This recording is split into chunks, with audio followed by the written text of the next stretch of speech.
안녕하십니까. 5월 17일 토요일 말씀 묵상 함께 시작하겠습니다. 오늘도 주님의 은혜가 우리를 붙들어 주시고 주님께 예배하고 주님을 높이고 주님을 기뻐하는 하루 보낼 수 있기를 간절히 기도합니다. 오늘 본문은 창세기 8장 13절에서부터 22절까지 말씀이고요. 읽으실 말씀은 역대하 12장에서부터 16장입니다. 내일 주일은 역대하 17장에서부터 19장까지 읽으시면 되겠습니다. 오늘 본문은 노아의 홍수가 어떻게 마무리되어 가고 있는가를 보여주는 부분인데요. 이걸 통해서 우리가 어떻게 죄 용서를 받을 수 있게 되었는가를 배울 수 있습니다. 어떻게 보면 굉장히 쉬운 영적인 원리라고 볼 수 있지만 이것이 어떻게 시작되었는가를 한번 확인해 봤으면 좋겠습니다. 그럼 먼저 말씀 보시겠습니다. 601년 첫째 달, 곧 그 달 초하룻날에 땅 위에서 물이 거친지라.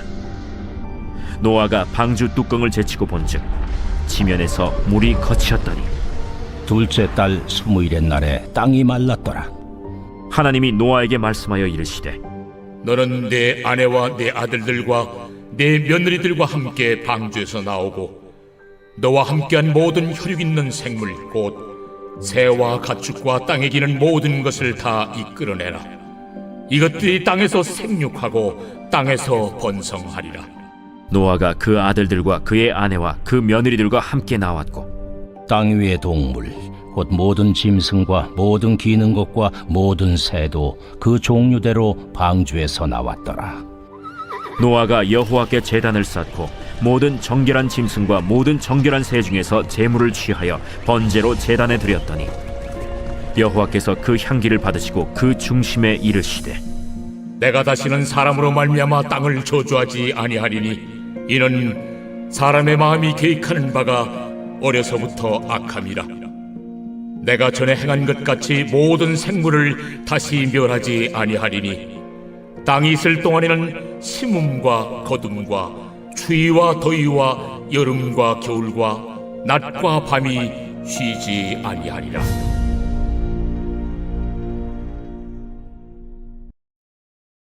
예, 오늘 본문은 이제 홍수가 새로운 창조로서의 의미를 가지고 있다는 사실이 확실하게 드러나는 본문이기도 하고, 또한 원래의 천지 창조 때의 모습이 상당히 많이 재현되어 가고 있는데 문제는 거기서 좀 차이가 생기죠. 왜냐? 인간에게 한계가 있음이 드러났기 때문입니다. 이 한계에 대해서 하나님이 어떻게 대응하시는가를 볼 수 있습니다. 본문 보시면요. 600일이 지났죠. 그러니까 노아가 601세가 되던 해 1월 1일입니다. 첫째 달 그 달 초하룻날입니다. 땅 위에 있는 모든 물이 거쳤지만 아직까지 나올 정도는 아니었던 것 같습니다. 땅이 많이 젖어 있었겠죠. 그래서 노아가 방주 뚜껑을 제치고 본즉 지면에서 물이 거쳤다.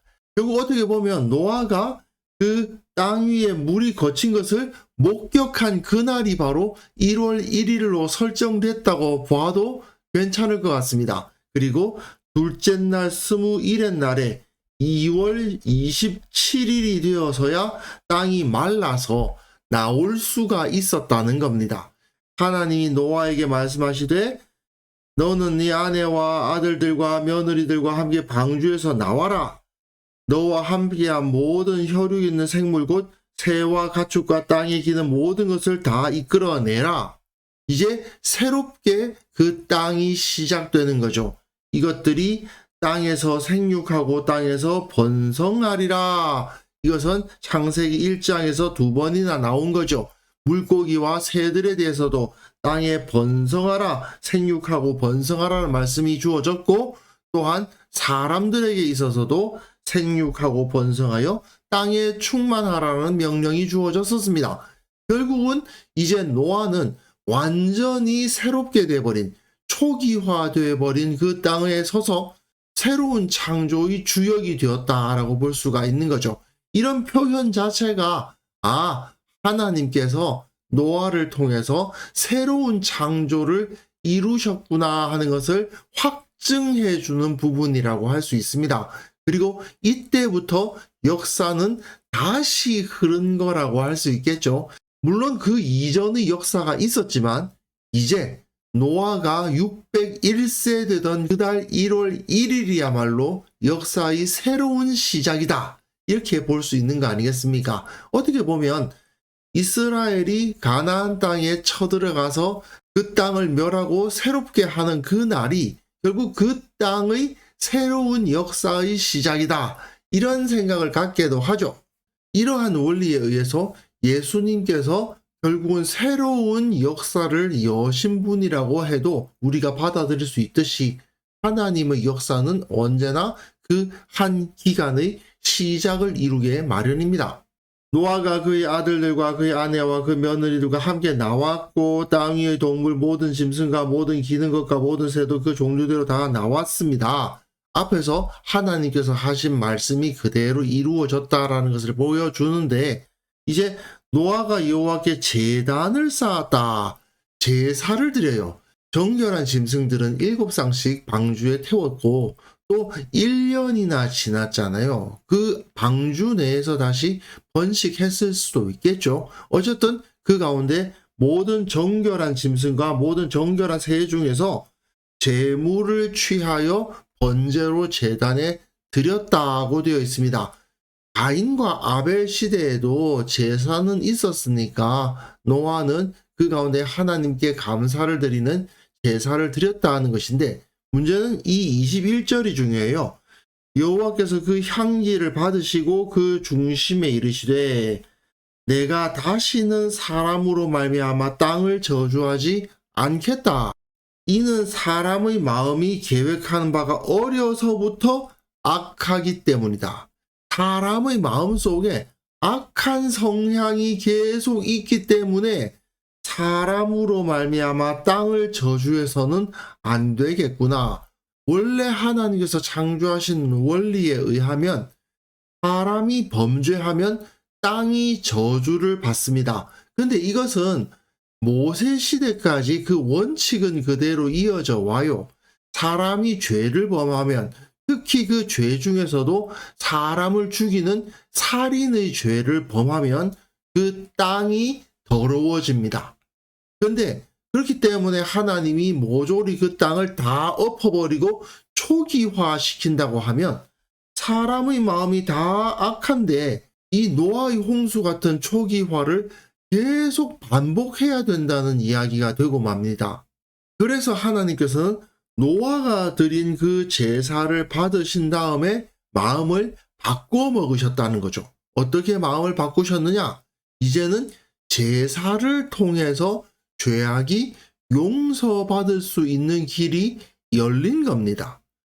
가인과 아벨의 제사에서는 그냥 하나님께 뭔가를 드렸다라고만 되어 있지 그걸 가지고 용서를 받느냐 안 받느냐 그런 이야기는 없었는데 여기서는 이제 그 마음에 계획하는 바가 다 악하다는 인간의 한계가 제시되고 이 한계를 가지고 있는 인간들이 죄를 지을 때마다 그 죄악이 다 땅에 임하여서 땅이 오염될 것인데 그 오염된 땅을 하나님께서 다시 그때마다 초기화할 거냐 이런 문제가 있으니 하나님께서 그 땅에다가 죄값을 치르게 하셔서 제사가 그거죠. 제사가 결국 그 죄에 대한 죄값을 치르게 하는 거 아닙니까? 그 죄값을 치르게 하심으로써 땅을 저주받지 않은 상태로 유지시키는 그 길을 여신 거죠. 그런데 창세기에서는 물론 나오지 않을 것이긴 하지만 이후에 이스라엘이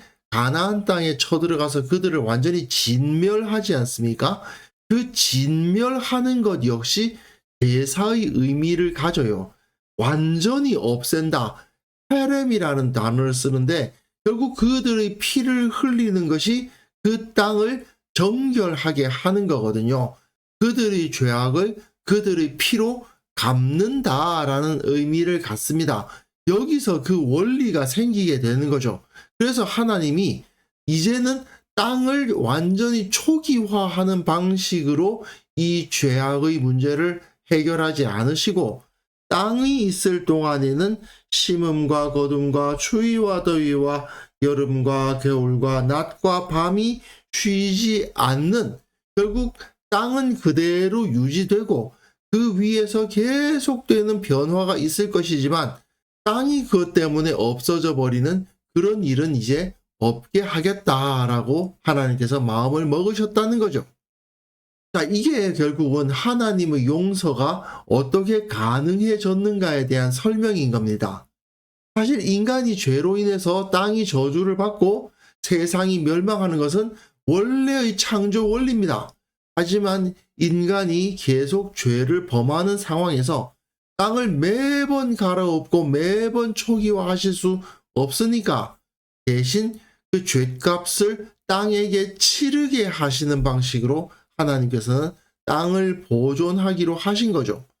만약 하나님께서 이 결정을 하지 않으셨다면 어떻게 될까요? 우리에게는 죄 용서란 건 없는 겁니다. 그러니까 예수님께서 영원한 제물이 되셔서 우리 죄를 용서하시고 뭐 그런 것도 존재할 수가 없는 거죠. 하나님께서 이 땅을 그냥 다 부숴버리고 없애버리지 아니하시고 죄값을 치르면 그 죄를 용서해 주시기로 한 그 계기를 통해서 우리는 영원한 생명과 하나님의 나라에 들어갈 수 있는 길을 얻게 된 거죠. 결국 오늘 본문을 통해서 우리는 우리를 용서하시고 나의 생명을 유지하게 하신 주님을 기억하게 됩니다. 그러므로 우리가 함께 기도하실 때에는요, 그 하나님의 은혜를 늘 감사하게 하시고 주님께서 우리를 위해서 영원한 제물 되어 주셨음을 기억하며 주님을 높이는 삶을 살아가게 하옵소서. 이러한 기도로 주님 앞에 나아갔으면 좋겠습니다. 그럼 함께 기도하시겠습니다.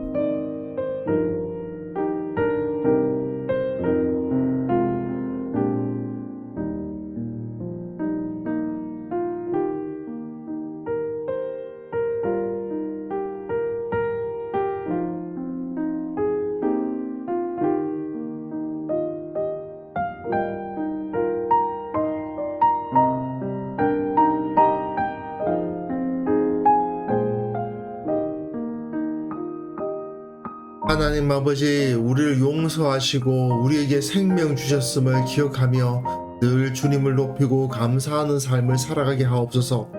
예수님께서 우리를 위해서 영원한 제물이 되어 주셨음을 참으로 늘 기억하게 하시고 하나님께서 우리 죄를 용서하시는 이 길을 열어주셨다는 것 자체를 그저 기뻐하고 주님의 이름을 높이는 자들 되게 도와주옵소서. 우리 교회의 모든 성도들이 이 사실을 기억하고 주님을 사랑하고 주님께 가까이 나아가는 자들 다 될 수 있도록 주님께서 은혜 위에 은혜를 내려주시기를 원하옵고 바랍니다. 특별히 내일 주님 앞에 거룩한 예배로 드리기를 원합니다. 이 예배가 그저 무의미하게 매주 반복되는 행사가 되지 않도록 도와주시고 주님께서 그 예배 가운데 임재하여 주옵소서. 용서하시고 회복시키시는 하나님의 은혜로 함께하여 주시기를 원하옵고 바라옵나이다. 오늘 하루 살아가는 그 모든 삶 가운데에서 하나님의 능력이 나타나게 하여 주시고 실로 하나님께서 우리의 주인이 되시고 실로 하나님께서 우리의 모든 것이 되어 주신다는 것을 체험하고 기뻐하고 감사하는 하루가 우리에게 주어지게 하옵소서. 오늘도 우리와 함께 하여 주실 주님을 찬양하오며 예수님의 이름으로 기도합니다. 아멘.